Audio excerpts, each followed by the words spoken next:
sepeninggal Guardiola dari Premier League, ditandai dengan akhir musimnya kemarin adalah Arteta menjadi raja baru bersama Arsenal. Yang banyak dibicarakan juga MU nih akan menjadi calon kontender kuatnya Arsenal untuk Gue sih apa nggak, namanya title logikanya contender. belum masuk ke gue, tapi Belum nggak masuk. apa-apa sih, ya kan? Pemainnya hanya kuat berlari untuk pressing, untuk bermain dengan intensitas tinggi lah dalam waktu cuma 30 menit. Tapi ini kan lagi masih pre-season. Ada beberapa pemain yang baru pulang dari Piala Dunia. Bang, gua aja main mini soccer kuat 2 jam, Bang. Enggak lah 2 jam, lu 2 jam tapi kan pes-pes keong lu, ngarang aja lu. Lah, ini squad ini udah sangat lengkap. Sangat lengkap ya. Sangat udah lengkap. Paling siap kayaknya ya. Udah paling siap kalau gue bilang, dari siap. pelatihnya udah paling siap, pemainnya udah paling siap, presidennya paling siap untuk tumbang dari Fulham di laga Waduh. pertama ya.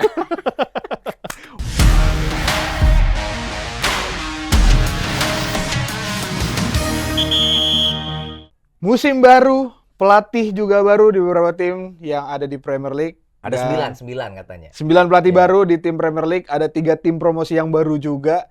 Dan bagaimana halftime break mengarungi musim yang baru juga di 2026 dan di 2027, itu akan dibahas di episode kali ini. Masih bersama gue Dave Refri dan kembali berdua bersama Bang DJ. Halftime break officially back. Sekarang lu pandit sekarang ya, gak ada di mana-mana, lu hebat lu, gue seneng banget, gue sekarang gue bangga banget. Wah tuh, gue ngobrol-ngobrol sama dia tuh. Ya kemarin halftime break sempat berhenti, gue mampir-mampir dulu, Pak. Tapi keren sih, tapi keren. Itu membuat kita tuh jadi, kan banyak nambah teman. Nambah teman, kemarin juga iya kan betul. Dari komunitas pandit juga. Jadi gue banyak temen tuh, cuma gue jadi tambah berasa tua sih di antara mereka. Ya kan? Iya. Musim lalu kita 1 musim penuh loh deh, Premier League tuh kita. Sampai Piala Dunia final terakhir selesai kita arungi. Makanya kemarin waktu ya sempat kan terakhir Community Shield nggak bikin juga karena lagi ngumpulin energi lagi. Betul. Lagi ngumpulin semua persiapan lah untuk kayak pemain habis World Cup tuh dibebas liburkan gitu ya. Iya, bedanya kan mereka atlet, kita kan ngisi ini doang. Iya. Tapi musim baru nih sofa belum baru nih warnanya nih. Aduh, kan gimana sih ini? Ya ntar gue calling deh yang punya. Gue takutnya udah cinta banget sama warna ini. Enggak. Yang warna netral. Kalau biru kan kesannya Chelsea gitu kan. Enggak, ntar ini biru nih, hitam gitu warnanya. Gitu. Inter dong. Oke, kita mau bahas ini Bang, persiapan musim baru ya, Premier League ya. Musim baru ini yang seru kan pelatih baru nih. Terutama Big Six nih. Ya kecuali Arsenal lah. Arsenal kan Arteta udah lama lah. Sisanya baru semua. Ya mungkin kalau Carrick kan baru. Emang Spurs baru? Baru di Serie B kan baru. Tapi kan musim lalu udah pegang juga. Itu sama kayak Michael Carrick musim lalu pegang MU kan. Iya, bedanya kan kalau Michael Carrick kan udah dari Januari apa Februari gitu kan. Dari Januari kayak dia udah megang. Terus kalau di Serie B kan udah 7 laga Premier League. 7 ya? 7 laga Premier League. Iya, hitungannya 2 bulan. Iya, 2 bulan terakhir. Dan menyelamatkan Spurs, ya kan? Iya. Tetap ada tuh. Tetap ada. Tadinya lu kan pengen banget Spurs nggak ada ya kan? Ya itulah, tapi kita akan ngebahas sembari kita akan preview match pertama di Premier League juga Bang. Karena nanti matchnya akan dibuka oleh Arsenal sama Coventry. Tapi juara Premier League sama juara Championship nanti bermain. Juara champion loh. Ya, Championship. Divisi 2. Oke Bang, ini kan Arsenal tidak ada banyak perubahan dari, ya maksudnya ya mungkin perubahan dari pemain yang keluar, tapi dari pemain yang dia beli sampai saat ini sih terakhir kan Ezri Konsa tuh backnya Aston Villa yang masuk. Lu ngeliat prospek dari Arsenal cukup signifikan atau enggak ya, walaupun kayaknya Arteta juga mempertahankan filosofinya dia, bagaimana mempertahankan ya gaya bermain dan komposisi pemainnya dia juga hanya menambah 1 atau 2 posisi doang. Nah lu ngeliatnya gimana kalau Arteta? Ya yang jelas gong Premier League kan sudah dimulai dengan dilangsungkannya laga Community Shield pekan lalu. Dan Arsenal berhasil mengoyak-ngoyak ya kan Manchester City. Mungkin dari laga-laga Arsenal Manchester City di beberapa musim terakhir kemarin laga yang sebenarnya berat sebelah kayaknya. Kalau gue yang lihatnya ya. Iya, berat sebelah. Artinya gue mau ngomong bahwa Arsenal ready untuk musim ini. Dan kemarin kan sebelum kita taping kan kita sempat ketemu di meja lu ya, di kubikel lu. Gue bilang apakah musim ini emang akan menjadi musimnya Arteta gitu kan. Kalau tadi lu sempat buka dengan ada 9 manajer baru, ya kan? Ini jadi rekor tersendiri, Dev. Karena sebelumnya paling banyak 8. Dan 8 itu terjadi 1 dekade lalu. 10 musim lalu. Musim 2016-2017. Dan ingat pada musim itu, pertama kehadirannya Guardiola ke Premier League. Kan memang 10 musim kan. Plus waktu itu Jose Mourinho take over MU. Ya, lo tadi ngomong Antonio Conte menukangi Chelsea dan jadi juara di akhir musim, di musim pertamanya dia bersama Chelsea. Nah, pada musim itu, sejak musim itu kita akhirnya mengenal yang namanya era Guardiola. 10 musim bersama Manchester City, 6 dengan gelar Premier League, 2 kali ke final Liga Champions kalau nggak salah. 2 kali. Ya, belum lagi dengan FA Cup. Kan sempat 4 musim beruntun juara Carabao Cup kalau nggak salah. Belum lagi dengan gelar-gelar yang lain seperti itu. Nah, kepergian atau sepeninggal Guardiola dari Premier League ditandai dengan akhir musimnya kemarin adalah Arteta menjadi raja baru bersama Arsenal. Sehingga ketika sejumlah tim, terutama kalau lo tadi ngomong Big Six, itu berganti nakoda, walaupun tadi gue ngomong MU sama Spurs udah diicip sama manajer baru lah ya di musim lalu. Ya gue merasa bahwa Arteta barangkali akan menjadi lead-nya nih dalam proses membuat sebuah era baru. Tapi apakah bisa Arteta? Kalau kita ngomongin Arteta, Desember nanti dia genap 7 tahun menukangi Arsenal. Kemudian dia baru dapat 1 gelar Premier League dan FA Cup ya kalau nggak salah. FA Cup benar. Iya kan? Meskipun kemarin dia masuk final lah Liga Champions. Apakah itu cukup untuk klub Arsenal yang sekarang berarti 14 gelar kan? Nah, menatap musim baru, tadi lu bilang, sebenarnya kalau dilihat dari squad, mungkin tidak ada yang banyak perubahan. Ada beberapa pemain pergi, kayak Leandro Trossard aja pindah kan kalau nggak salah ke Besiktas. Tapi posisi Trossard, kayaknya ada tuh pemain Yunani yang baru tuh. Solis. Dan kalau gue lihat, ini pemain jago nih dia. Jago kemarin. Di Liga Belgia, 3 musim bersama klub Brugge ya kalau nggak salah. Klub Brugge ya. Itu dia punya kontribusi 90-100 gol. Kontribusi? Iya, dari jumlah gol maupun assist. Ya kan? Dan pemain ini ya kayaknya kalau kemarin kan main juga tuh di Community Shield. Di starter dia. Nyetel gitu loh. Itu dia. Dan masih muda, tenaganya juga badak, dan kayaknya lebih soft dibanding Trossard yang suka meledak-ledak. Nah ini bisa menjadi kelebihan tersendiri buat lini serang Arsenal ya kan? Sementara kalau di posisi-posisi yang lain, ya kita pasti ada David Raya. Dia datang dengan energi menjadi juara dunia, meskipun nggak main ya sepanjang turnamen kemarin ya. Karena Unai Simon yang lebih dipercaya oleh La Fuente ya kan. Tapi di belakang juga nggak banyak perubahan. Dia datengin karena Saliba cedera kan. Paling jadi itu aja datengin Ezri Konsa karena kemarin kan tapi Konsa udah positif ya? Apa? Udah. Nah, itu kan cukup banyak itu. Apa dampaknya diharapkan cukup banyak untuk Arsenal. Karena Arsenal kan pasti ya dia ingin mempertahankan gelar. Pengen juga main lagi di final Liga Champions. Syukur-syukur bisa juara kan. Nah, jadi menurut gua ya yang menarik adalah bagaimana lawan-lawannya Arsenal nanti. Nah, itu dia. Itu bisa membuat Arsenal tuh bermain seperti neraka ketika menghadapi mereka gitu. Ya kalau gue ngeliatnya juga sedikit setuju sih sama lu Bang. Karena sedikit doang ya? Iya sedikit aja. Emang kalau udah jadi pandit tuh lain loh, bener loh, sedikit loh. Lu udah kayak coach sebelah loh, ya kan? Nggak maksudnya satu kan ya kita tahu memang Arsenal udah chemistry-nya udah sekuat itulah satu sama pemain antara namanya udah 2-3 musim kan? Itu dia. Dan mereka mungkin makin kesini makin kompak aja gitu, makin mengerti cara bermain satu sama lain gitu kan. Itu poin-poin plus yang dimiliki oleh Arsenal 2-3 musim ke belakang.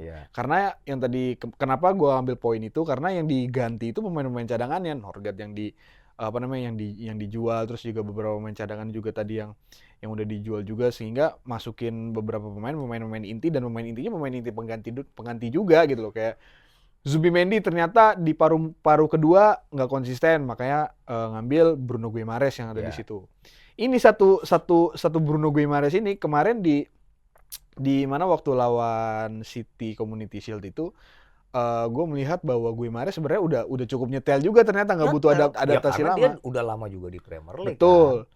Dan yang perlu gue perhatiin di sini adalah beberapa pemain baru ya, kayak Guimarães kemarin. Kalau misalkan Guimarães itu kan sedikit PR-nya decision making dia kan, ketika dia udah punya momentum tapi dia tahan lama. Nah itu kalau misalkan itu udah dibenerin oleh pemain-pemain yang baru yang datang di Arsenal ini udah diatasi dengan baik, ya gue sih bilang cukup ngeri Arsenal. Cukup ngeri ya? Cukup ngeri itu gitu. Jawaban jujur dari fans rival. Iya. Iya kan? itu cukup ngeri dari Arsenal. Begitu juga Konsa yang datang karena untuk run through selama 38 pertandingan plus Champions League, terus juga plus pertandingan domestik, kayaknya mengandalkan 2 back siapa Gabriel sama Mosquera nggak cukup, makanya datengin si Ezri Konsa. Dan Ezri Konsa juga buat gue jawaban yang cukup tepat lah untuk Arsenal. Pemain bagus. Bagus di pesta sepak bola dunia juga kelihatan dia punya kontribusi buat The Three Lions. Iya itu dia. Makanya Arsenal nggak banyak rotasi, nggak banyak otak-atik. Dia mempertahankan shape atau kedalamannya justru ditambah, iya ya kan, supaya compact lah menghadapi musim yang panjang ini. Betul. Jadi ya Arsenal nggak banyak berubah. Jadi yang dilihat bagaimana lawannya gitu. Tapi dengan komposisi ini gue sih bilang udah cukup ngeri lah. Selama mereka bisa mainnya tetap konsisten, tidak ngawur-ngawur ya. Kadang-kadang kan Arsenal tuh kalau dikejar kan malah deg-degan ya mereka sendiri ya. Kemarin kan juga hampir kesalip Manchester City ya. Nah itu harapannya mental udah terbentuk nih Dev. Itu dia, itu yang bukan perlu sih, maksudnya yang harus dipantau lagi lah bagaimana Arsenal menyikapi paruh kedua gitu kan. Beberapa kali kan yang sempat kita singgung kan di paruh kedua Arsenal beberapa kali punya momentum dia bisa kepleset di paruh kedua. Dia bisa kepleset padahal lawan-lawannya seharusnya dia dapat 3 poin yang bisa lebih jauh ya kan. Itu dia. Nah, makanya di musim ini yang menarik karena lawannya Chelsea, MU, City dan juga Liverpool, apalagi Spurs juga udah bebenah juga. Ya. Nah, itu yang mau kita bahas selanjutnya. Betul. Kalau Arsenal mungkin sudah lebih pakem. Sudah lebih pakem, dia mempertahankan aja. Rival-rivalnya mungkin masa transisi sedikit. Ya. Makanya kemarin kemenangan 3-0 itu menurut gue sebuah hal yang gue udah duga ini sih nggak akan City nggak akan bisa terlalu meladeni Arsenal gitu. Lepas City juga masih ada pemain-pemain bagus. Nah, tapi kalau Arsenal di match week pertama nanti menghadapi Coventry, ya harusnya sih. Oh, ini dia. Ini kan momentum Lampard balik lagi ke Premier League kan, Bang? Setelah terakhir bersama Chelsea. Melalui Lampard kayaknya fans Chelsea akan bersuara nih. Lu tuh kadang-kadang emang bisaan deh. Dia kan cukup ya hampir sempurna lah, hanya 2 atau 3 kekalahan aja di Championship kan si Coventry ini di bawah Lampard. Ya kisahnya sama kayak Como waktu di take over sama manajemen baru gitu loh, dari bawah di take over ternyata mulus, dan ini juga kisahnya sama si Coventry. Tapi ya balik lagi Lampard ketika udah balik ke Premier League ya nggak bertahan begitu lama juga gitu loh. Makanya yang menarik buat dipantau sih ya bagaimana Coventry bisa bertahan sama si Lampard ini sampai musim berakhir sih. Iya, yang jelas kan match week pertama ini mereka akan ketemu dengan Arsenal di Emirates ya. Iya. Ya Coventry City sendiri kan udah lama ya. Berapa belas tahun ya? Mungkin lu belum menikmati sepak bola kali ya. Belum. Terakhir Coventry di Premier League ya. Iya kan? Ini apaan nih Coventry ya kan? Iya. Ya, tapi yang jelas pasti ada kegairahan ya buat Coventry City karena mereka ada di kasta tertinggi balik lagi lah Inggris gitu kan. Iya. Tapi dan sebuah kehormatan besar mereka naik dengan status juara Championship ketemunya dengan juara Premier League musim lalu. Iya. Tapi ya kalau menurut gue ini laga yang harusnya sih nggak ribet lah. Nggak ribet buat Arsenal harusnya. Selama ya emang nggak penteng. Justru kuda startnya harus dari sini. Iya. Harus startnya dari sini. Oke, kita kalau tadi ada Arteta bersama Arsenal yang tidak banyak perubahan, kalau yang ini lu setuju nggak, Bang? Apa tuh? Michael Carrick juga tidak banyak perubahan di skuadnya. Michael Carrick nggak banyak perubahan, tapi fansnya kayaknya punya perubahan harapan, ya harapan kan? Dan ekspektasi. Ya, tadi pagi sampai bilang, udah Bang, ketemu aja. Besok dimulai nih Bang, yang namanya Tsunami Trophy buat MU. Masya Allah, gue jadi hari ini gue tapping gitu kan, Tsunami Trophy gitu kan. Iya.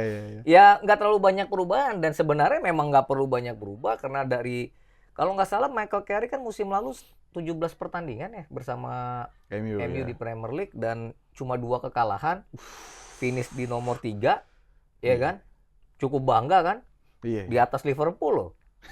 Lu di mana Pol? Gitu kan? Lu di mana? Iya, dan perubahan yang tidak terlalu banyak itu menurut gue ya cukup oke gitu. Nggak masalah juga. Dan yang yang banyak dibicarakan juga MU nih akan menjadi calon kontender kuatnya Arsenal untuk title logikanya belum masuk ke gue, tapi nggak apa-apa sih, ya kan? Ya, tapi kalau dari poin itu dan juga berkaca ke musim lalu sebenarnya ya karena ya gue juga pre-season jujur aja nggak nonton MU. Kalau ya ngapain lu pre-season nonton MU? Ya kan biasanya kan. Lu akhirnya pertama kali ke GBK kan. Nanti gue cerita aja Pak Chelsea. Nanti aja Pak Chelsea. Kalau berdasarkan musim lalu kayaknya ya memang kalau lihat dari performa Liverpool, kalau lihat dari performa City apalagi kemarin udah menunjukkan City seperti itu, ya kayaknya memang selain Arsenal ya MU ini menjadi salah satu kekuatan di Premier League yang gue bilang mampu lah dia untuk bisa menyaingi Arsenal gitu kan. Dan kemarin waktu lawan Arsenal menang 3-2 kan? Menang cukup dramatis juga bersama Arsenal. Respect dong gue nih sama MU nih musim itu dia maksud gue. Ya mungkin memang banyak yang pembahasan bahwa lini belakang MU mungkin agak sedikit rapuh karena berdasarkan dari sebelum-sebelumnya juga ya Lisandro Martinez kapan sih dia main full fit satu musim full pasti ada cederanya. Delih juga sama. Kalau misalkan lu mengandalkan Maguire sama Yoro, Heaven selama 38 pertandingan dan bersama match-match di Champions League juga kan, apakah mereka mampu gitu kan? Itu kan menjadi pertanyaan bla bla bla bla. Tapi kalau misalkan semua ini fit dan berdasarkan performa musim lalu, ya MU kuat dan kontender kuat gitu loh. Stabil ya. Stabil. Bukan stabil, tapi lebih ke mereka kompak. Itu dia dan ada painful yang udah mereka jalani berakhir dengan nikmat gitu kan. Iya kan yang jadi pembahasan untuk Manchester United sekarang kan bagaimana preventif mereka kan. Bagaimana preventif mereka ketika pemain-pemain yang yang perform di musim lalu tuh nggak cedera sebenarnya. Kayak gue juga sebenarnya cukup menanyakan siapa penggantinya Bruno Fernandes gitu loh. Kan masih Bruno Fernandes itu. Kalau cedera maksudnya. Makanya kan tadi gue bilang preventif dari yang menjadi pembahasan di MU itu sendiri. Mason Mount aja belum main udah cedera lagi aja.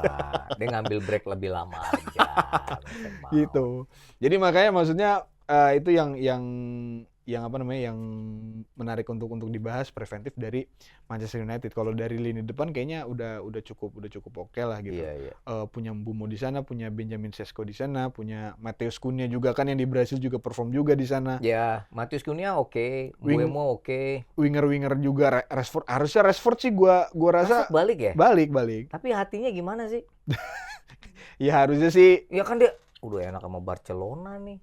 Iya harusnya kan? Ya harusnya sih dengan dipercayai profesional harusnya dan gua rasa ngisi posisi siapa deh? Kalau dia cuma akan main cadangan mungkin malas juga dia. Ya bisa kanan atau nggak di kiri dia mah.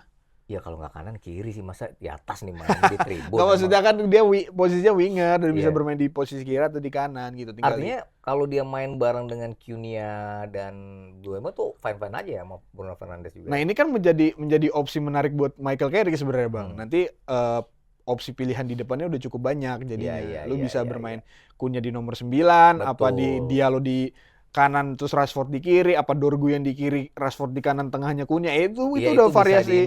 Iya. Justru malah kalau Bruno Fernandes cedera bener tadi ya. Siapa preventif itu yang jadi pembahasan di Manchester United sekarang sih. Dia harus rekrut Rodrigo De Paul kayaknya. Wow. Jaga Messi. Mudah. dia udah happy bersama Messi lah di MU. Jadi MU itu kontender ya. Lu ini bukan karena lu buat nyenengin fans MU biar nonton halftime break kan? Enggak Bang, karena gue ngelihat City itu kemarin tuh dari match itu pun ya memang walaupun Community Shield fans City juga sempat bilang di waktu musim dia treble di Community Shield kan itu musim pertama Erling Haaland sama Darwin Núñez. Ya. Dan kalah juga kan di Community Shield kan, tapi akhirnya City treble juara. Iya.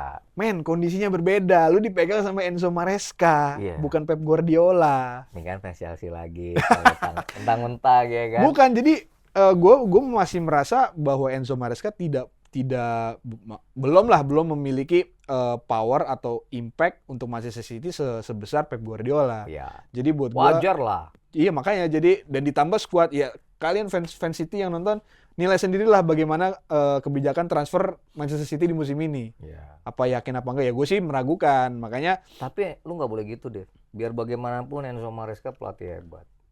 Dia bikin Chelsea menamatkan sepak bola. Thank you. Thank you. Tapi balik ke MU dong. Oh ya balik ke MU. Jadi menurut lu MU tadi kandidat kuat. Kandidat kuat. Kita lihat dulu laga pertama nih. Lawan Hull Tigers. Ini sama kayak Arsenal ya. Jadi dia lawannya menghadapi tim promosi. Iya. Tapi mainnya di Hull City. Gue nggak banyak ini siapa namanya. Nggak terlalu tahu Hull ya. Tapi ya MU biasa menang tandang di zamannya Carrick juga. Iya, banyak menang tandang dan biasanya match pertama untuk MU biasanya selalu populer dan banyak gol apa semua segala macam. Enggak lah, musim lalu dia kalah sama Arsenal MU.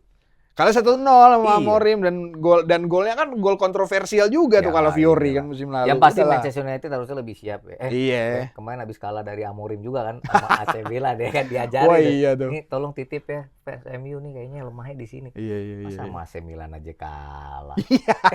Bukan ya. Chelsea aja menang loh. Ya maksud gua gitu. Ya, nah jadi ini baru menang ya. Jadi MU harusnya menang dan kalau gua melihat harapannya di musim ini ya Manchester United dari segala segi ya tinggal bagaimana preventifnya dia aja untuk mengarungi musim ini karena main di Champions League juga kan. Jadi fansnya bisa begadang tengah pekan, Bang, gitu. Udah akhirnya ada rutinitas di tengah rutinitas pekan. baru tengah pekan. Iya kan? Iya. Selamat lagi buat MU. Iya, dan ya tadi gue bilang kenapa MU karena ya kompetitornya, rivalnya, terus juga lawannya di derby satu kotanya juga nggak kalau buat gue nggak begitu meyakinkan. Masuk akal karena Manchester United ya sama kayak Arsenal sebenarnya Carrick udah pegang tim ini setengah musim bahkan gitu. Jadi harusnya tidak ada bicara tentang adaptasi, tapi justru bagaimana ngegas dari pekan pertama sebenarnya gitu. Dan kalau ngelihat Enzo Maresca di City kan ya, lu tadi udah nyinggung sendiri kan tadi sedikit pembahasan di Community Shield bahwa ini pertandingan yang berat sebelah gitu loh. Menurut gue loh ya. Gue juga setuju. Iya kan? Gue juga mengiyakan itu kok dan semua orang juga mengiyakan itu gitu. Maksudnya Arsenal dengan cukup mudahnya mengeksploitasi segala bentuk ya transisi pertahanannya City. Betul. Terus juga mengeksploitasi cara bermainnya Manchester City juga. Dan gue melihat ya Manchester City itu tetap ya menguasai bola, berusaha untuk build up. Tapi gue hanya melihat ini kayaknya Chelsea dulu kayak begini, mainnya kayak begini nih. Iya, nah itu muter-muter situ aja. Udah. Tapi gitu. dapat chance-nya susah. Itu. Nah tapi ngomongin Manchester City ya, Dev. Kan beberapa pemain andalan mereka yang bagian dari kejayaan bersama Guardiola kan juga udah pergi. Wah udah pergi semua bang. Tinggal Ruben Dias mungkin. Ya Ruben Dias bahkan. Ini kan Rodri juga kemungkinan akan pergi ya. Udah diperkenalkan kok di Camp Nou. Udah diperkenalkan. Udah. Mungkin gue lupa baca WA kali. Tapi maksud gue lini tengah itu kacau sih.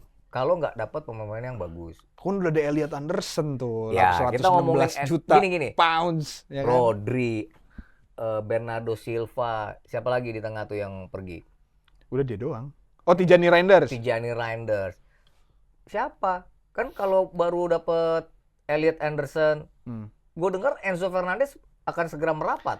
Udahlah ya gitu, maksudnya nggak usah Enzo Fernandez gitu. Tapi kalau Enzo ke City, oke loh. Nggak, gue kasihan sama Enzo Fernandez kalau dia ke City. Kenapa kasihan? Ya enggak. Belum tentu loh. Apa yang membuat belum tentu, Bang? Pertama, dia punya kedekatan dengan Enzo Maresca. Terus? Dua, ini orang, lu lihat dong waktu dia, ya ini beda ya, mungkin tim nasional ya, tapi ketika dia perlu tempat untuk membuktikan diri, Enzo Fernandez tuh bisa. Selalu bisa membuktikan diri. Dan lu mesti ingat loh, Chelsea itu kemarin berapa digit golnya? 2 digit. Dari Enzo juga ya. Kan? Ya lu harus hitung tuh, hilang tuh golnya kan. Dan itu bisa jadi dibawa lagi. Dan dia sebagai stabilizernya nanti di Manchester City.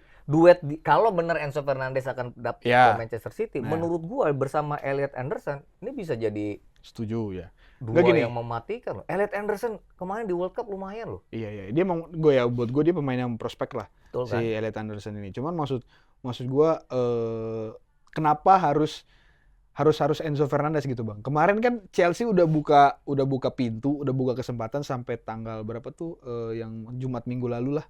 Hari Jumat minggu lalu itu udah dibuka loh deadline-nya 120 juta pounds untuk City beli Enzo Fernandez dan itu tidak dipenuhi oleh Manchester City. Dan kenapa lu sekarang? Tapi kan udah dikasih lagi penawaran berikutnya kan, cuma beda sekitar 10 atau 15 dari 120 kan? Ya gue belum baca berita yang di mana Chelsea akan membuka penawaran ini lagi gitu kan.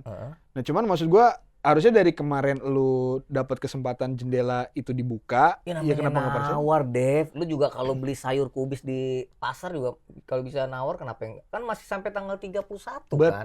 Betul gitu. Tapi maksud gua, apakah masa lu hanya bergantung ke satu ini pemain doang gitu loh? Enggak, karena sebenarnya gini, kalau kita ngelihat Manchester City waktu Guardiola di musim terakhir, sebenarnya Guardiola sudah menyiapkan juga meninggalkan sejumlah pemain, cuma ya barangkali Enzo Maresca punya cara dan pendekatan yang lain. Kan juga ada Omar Marmoush di situ, ya kan? Terus siapa pemain Maroko jadi gabung nggak? Nah itu dia, maksudnya kenapa nggak Ayub Buadi itu aja yang nggak? Udah jadi belum sih? Nah itu dia nggak ada kabarnya juga sampai sekarang. Kayak ghosting gitu ya? Nah nggak ngerti deh. Nah itu makanya kenapa City itu sekarang ya itulah setelah ditinggal Guardiola, ya kenapa jadi seperti ini gitu loh maksud gue. Ya maksud gue kenapa segitunya sama Enzo Fernandez, gue yakin juga kalau ini masih dipegang Pep Guardiola, dia pasti punya opsi-opsi lain kalau misalkan ini nggak terjadi gitu. Dan kenapa Enzo Maresca kekeh banget gitu loh. Dan gue kan, ya maksudnya gue juga yakin fans-fans di luar City juga kan terus selalu menanyakan bagaimana pantauan financial breach yang lagi dipantau oleh City ini yang belum sampai sekarang pun belum jelas gimana. Ya. Itu dia maksud gua, kemarin lu ya oke, penjualan lu cukup gede untuk siapa, Tijani Reinders lah, terus juga Rodri kan yang akhirnya kejual juga.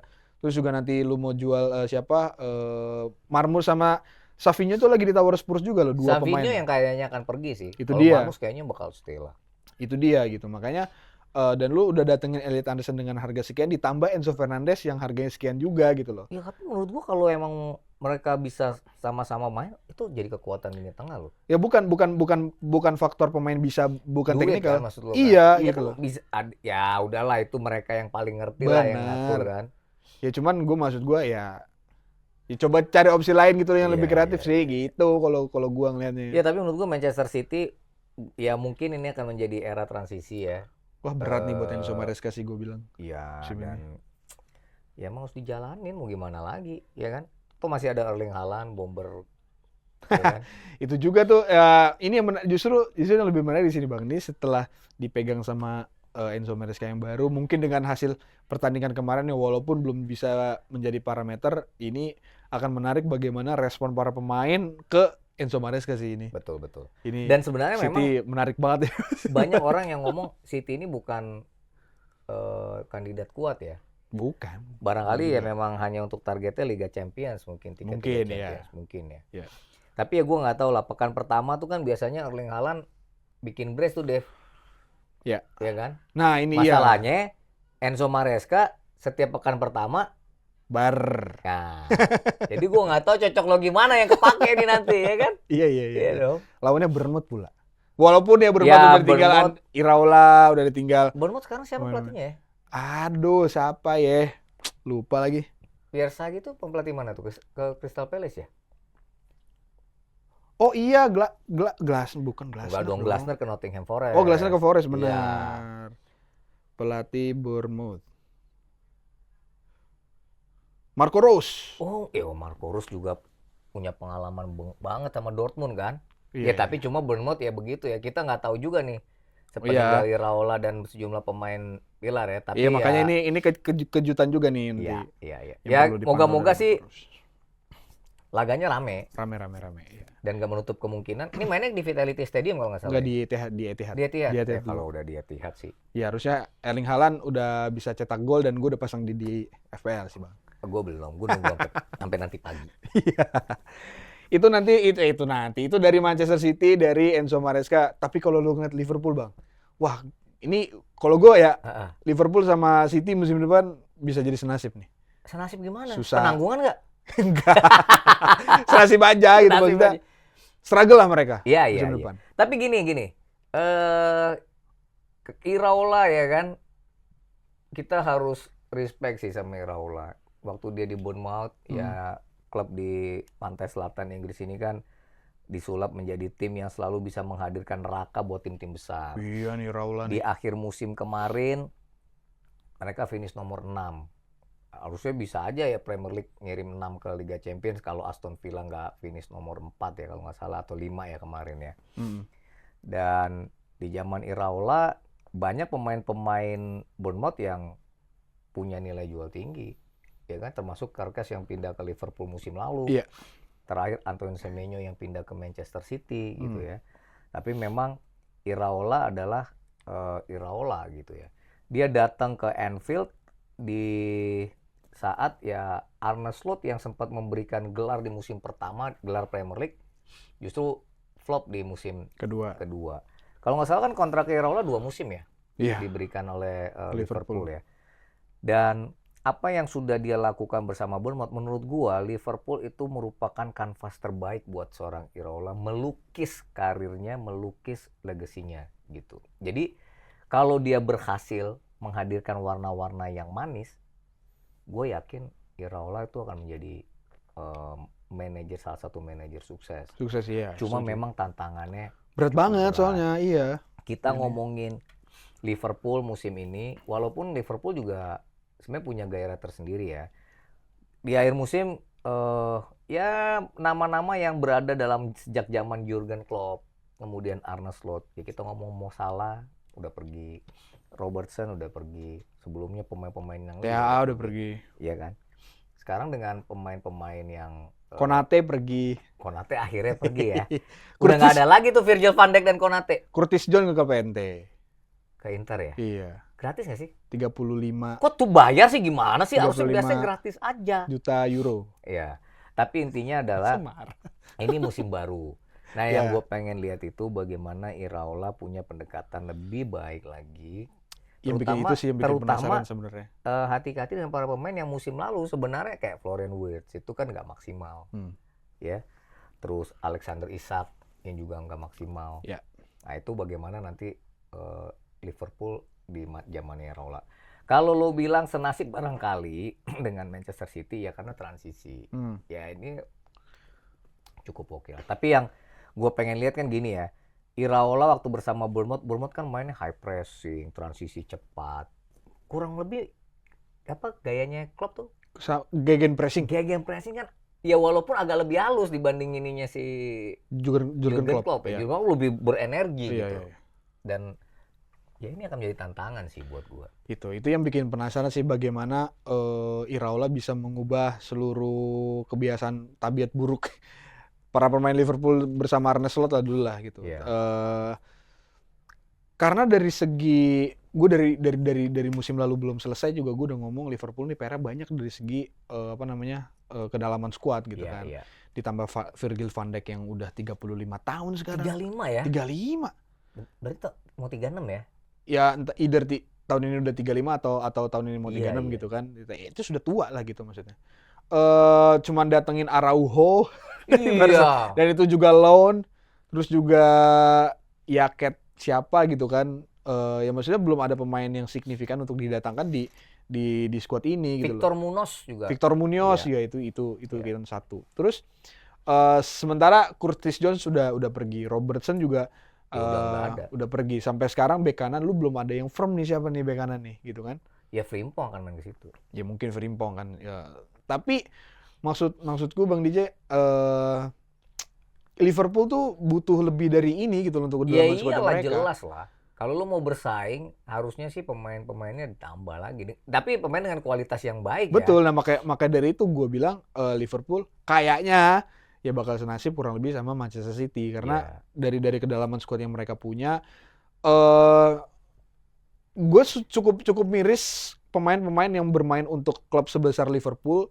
Dibilang sama Andoni Iraola kemarin, pemainnya hanya kuat berlari untuk pressing, untuk bermain dengan intensitas tinggi lah dalam waktu cuma 30 menit.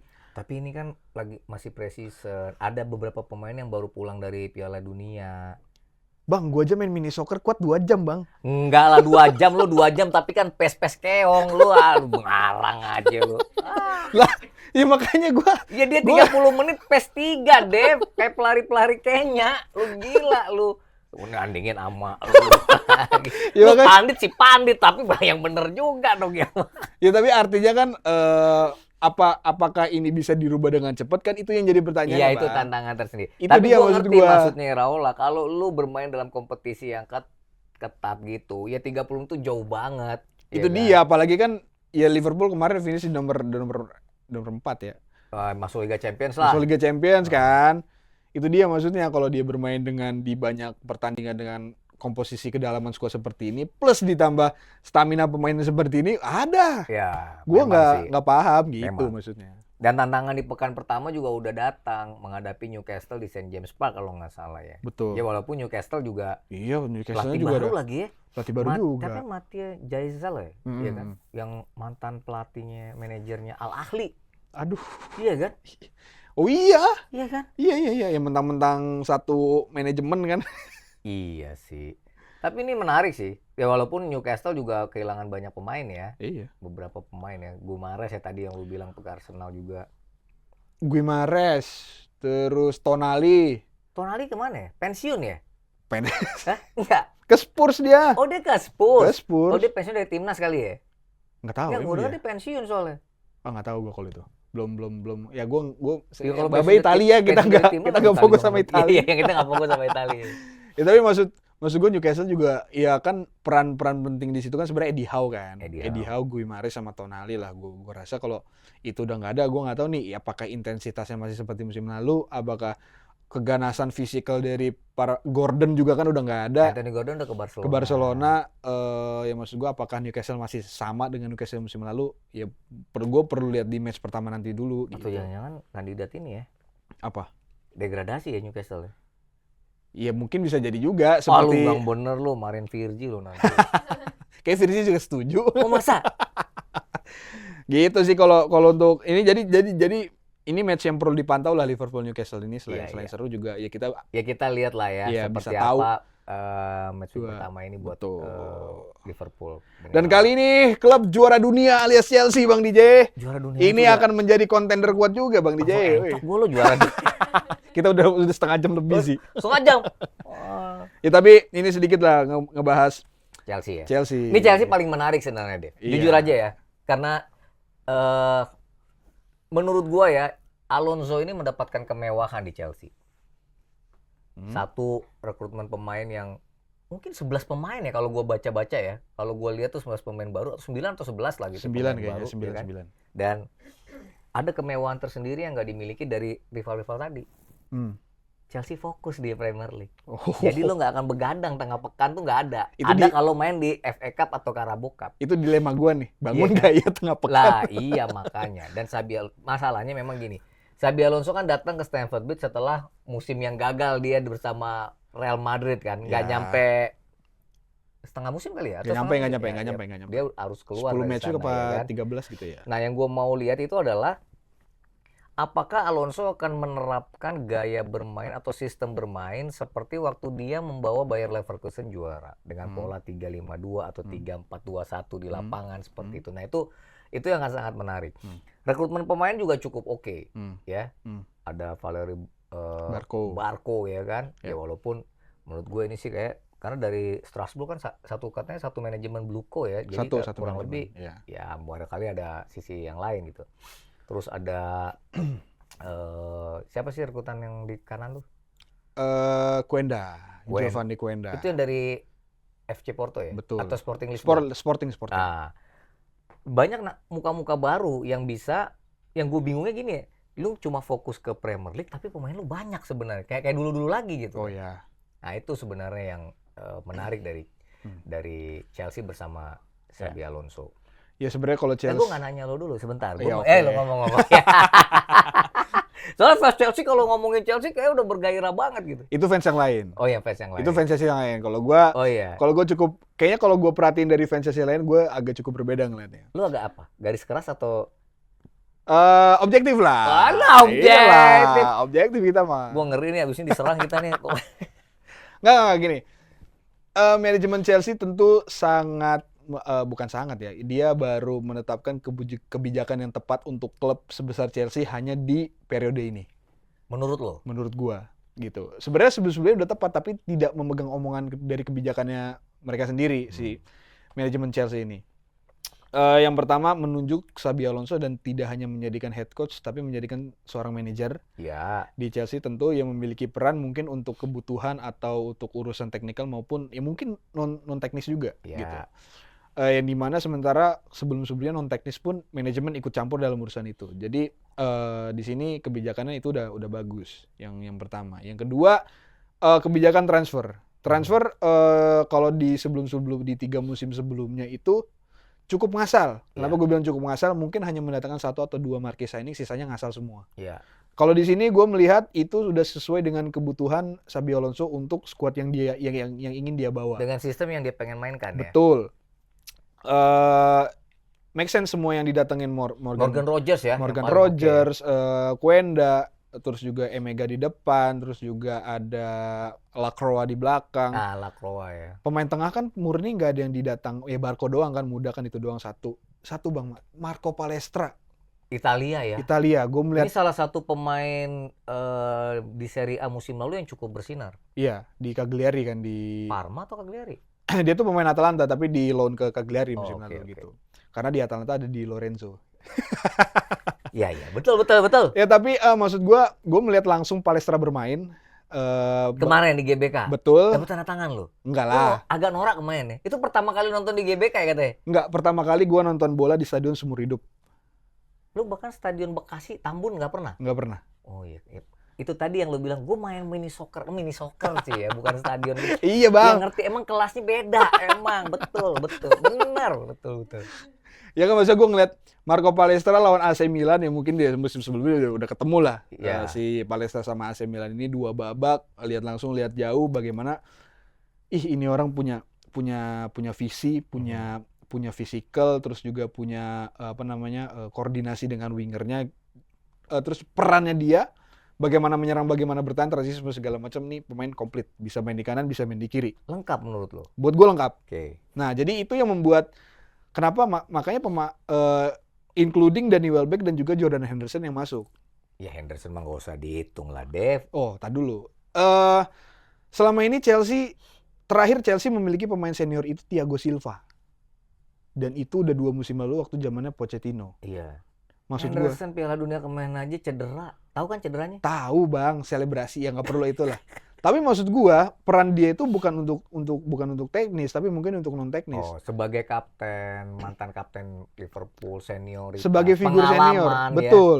Oke, bener juga. Selama ini yang menjadi figur pemain senior kan Cucurella, Reece James, Enzo Fernandez dan bahkan mungkin kipernya Robert Sanchez. Iya. Mereka tuh umurnya sama kayak gua bang. Masa sih? Gen Z.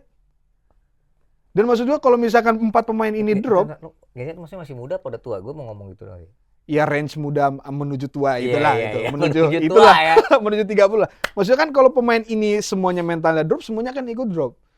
Udah jadi makanya butuh seorang figur sosok yang agar lebih lengkap, agar lebih melengkapi. Tapi gitu, itu yang apa menurut lo itu sesuatu yang musim lalu nggak ada di Chelsea sehingga mereka terjerembab. Pada akhirnya nggak ada dan itu ternyata mungkin missing piece yang kita butuhkan. Karena selama ini Bang DJ, Chelsea selalu bisa tembus either semifinal atau final di turnamen domestik selama 5 musim terakhir. Gue juga udah bilang juga kan di sini. Juga lolos sempat.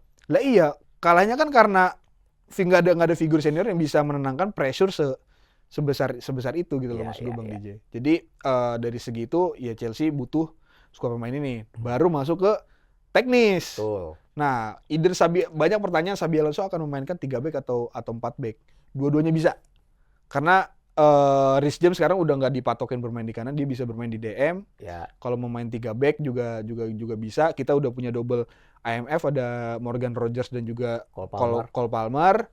Terus juga kalau misalkan mau main 4 back, Reece James juga bisa ditaruh di kanan, Palestra di kiri. Jadi 2 DM-nya bisa Caicedo sama Enzo Fernandez. Jadi ini squad ini udah sangat lengkap. Sangat lengkap ya. Udah paling siap kayaknya ya. Udah paling siap kalau gue bilang dari pelatihnya udah paling siap, pemainnya udah paling siap, presidennya paling untuk tumbang dari Fulham di laga pertama ya. Wah, itu kalau itu terjadi itu kalau itu terjadi Senin sih gue rasa lu pamit dulu ya. Hari kejepit. Oh iya. Terus Iya gitu dia. Jadi itu maksudnya, dan blessing in disguise Chelsea hanya bermain hanya di domestik aja gitu. Dengan skuad yang siap ini ya.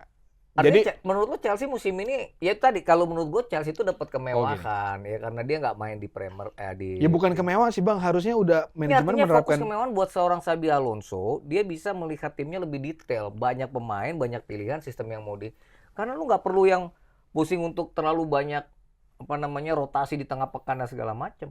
Dan tadi rekrutannya itu juga oke. Di lini belakang ya harusnya Lacroix itu menjadi salah satu jawaban lah dari selama ini, lini belakangnya sering bolong juga kan. Iya kan, dengan Valery Barco juga. Di kanan siapa kalau backnya? Fofana ya kali ya? Ya itu bisa Fofana, bisa Reece James di situ. Ada ya. Josh Ashempong juga yang proyeksi. Bahkan kalau Enzo Fernandez pergi sekalipun sebenarnya nggak masalah sebenarnya. Cuman ya kalau gue sih lebih pengen udah nggak apa-apa Enzo Fernandez di sini aja untuk menebalkan sisi leadership di atas lapangannya gitu, atau di dalam skuadnya gitu. Iya, tapi ada faktor non teknis Dave yang gua kemarin ngobrol-ngobrol sama fans Chelsea. Ini antara percaya nggak percaya gitu. Setelah susunan nomor punggung pemain keluar. Iya, João Pedro nomor 9. Nah, katanya Chelsea kalau João Pedro nomor 9, kalau pemain nomor 9-nya sejak Torres atau siapa gitu ya? Iya, sejak Fernando Torres lah. Itu kutukan ya. Liam Delap ya kan? Enggak, sebenarnya Fernando Torres di antara among the worst ya Fernando Torres yang masih yang paling bagus sebenarnya. Iya, maksud gua apa benar gitu kan? Ya benar. Musim lalu kan dengan nomor punggung 20 sebagus-bagusnya Lukaku Bang di Inter, masuk ke Chelsea makin nomor 9 ya flop-flop juga. Iya, makanya kenapa Pedro dikasih nomor 9, lu sebagai fans harusnya bersuara. Ya gue juga nggak tahu siapa yang memberitahu João Pedro, siapa yang menghasut dia, apa waktu kemarin ke JDT ke Malaysia ada yang ngomong pakai nomor 9 aja, apa di sini kemarin? Wah, kalau Malaysia bawa-bawanya nggak enak tuh. Iya makanya. Ada faktor-faktor non teknis yang lebih lain itu ntar ya. Nggak, tapi nomor 9 karena tadi bilang gitu teman gue tuh. Aduh, gue bingung nih nomor 9 kok lu bisa sampai iya. Ya. Dengan nomor 20 dia bisa 23 gol ya kalau nggak salah. Iya kan? 20 itu sebelumnya dipakai sama Cole Palmer. Iya. Juga oke. Kalau gue juga begitu pakai nomor 10 ya jadi menurun emang. Iya kan? Gue juga ngeliatnya gitu. Nggak, mumpung belum ini, siapa tahu lu bisa ngobrol. Lu kan punya kedekatan gara-gara nonton kemarin di GBK, siapa tahu lu ketemu Alonso ngobrol. Gue pandit Chelsea nih gitu. Ya enggak sih, gue lebih ke nggak tahu ya, karena gue waktu Fernando Torres kan ya cuman sekedar nonton aja dan gue ngeliatnya bagus kan gitu, nggak ngerti kayak sekarang. Jadi ngelihat João Pedro sama Cole Palmer dengan kualitas yang mereka miliki harusnya bisa sih. Nggak peduli nomor punggungnya gitu Bang, maksudnya masih tetap bisa perform lah. Ya apalagi di bawah Morgan Rogers masuk ya. Apalagi di bawah Xabi Alonso, apalagi ada dia, betul. Iya ya, menjadi kepingan yang sempurna di lini depan, lini serangnya Chelsea ya. Ya semoga kalau harapan gue João Pedro bisa mematahkan kutukan itulah gitu. Ini menarik deh karena ketemunya Fulham. Iya nih. Dan Fulham tuh dilatih oleh Arbeloa. Iya. Yang gantiin Xabi Alonso Real Madrid. Kadang hidup tuh begitu ya. Suka aja gitu ya. Iya. Lu kan yang gantiin gue lu. Itu ada triangle juga dari Madrid, iya, kedatangan Mourinho. Itu ada triangle story yang cukup unik tuh Bang. Apa tuh? Marco Silva dari Fulham ke Benfica, Mourinho dari Benfica ke Real Madrid, terus siapa si Arbeloa dari Real Madrid ke Fulham. Berarti deal, itu cocok itu berarti. Ini makanya triangle story yang unik kalau buat gue. Iya. Tapi yang jelas sih ini menarik ya, musim baru menarik banget. Musim baru, musim yang luar biasa sih menurut gua, panjang. Ya moga-moga seperti musim lalu. Tapi kalau musim lalu gua lupa Arsenal tuh jadi juara udah di pekan terakhir atau dua pekan terakhir dia baru. 2 pekan terakhir kan. Iya. Ya moga-moga musim ini sampai pekan terakhir belum tentu. Terus iya kan, jadi lebih rame gitu. Iya. Yang jelas yang akan menjadi kejutan kalau Chelsea bisa merebut tahta juara Liga Inggris juga nanti di akhir musim Bang gitu. Ya boleh aja, namanya fans kan oke kan. Tapi kemarin ada yang nanya Dev.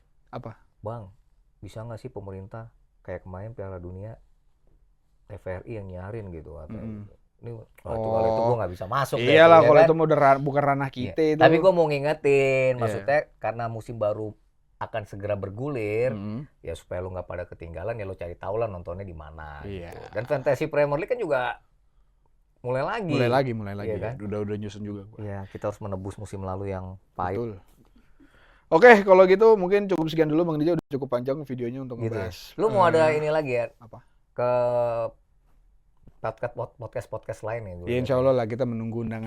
Emang luar biasa sih gue bilang kayak gitu. Mantap lu. Oke, kalau gitu. Tapi beli yang baru dong jersey Chelsea-nya, nggak yang kayak ada beginiannya mulu. Loh, nanti. Ini juga. Nanti. Gimana nih? Lagi dikirim. Iya, lagi dikirim. Ini kebetulan kita. Tapi kita gembira. Iyalah. Menyambut musim yang baru. Menyambut musim yang baru. Betul.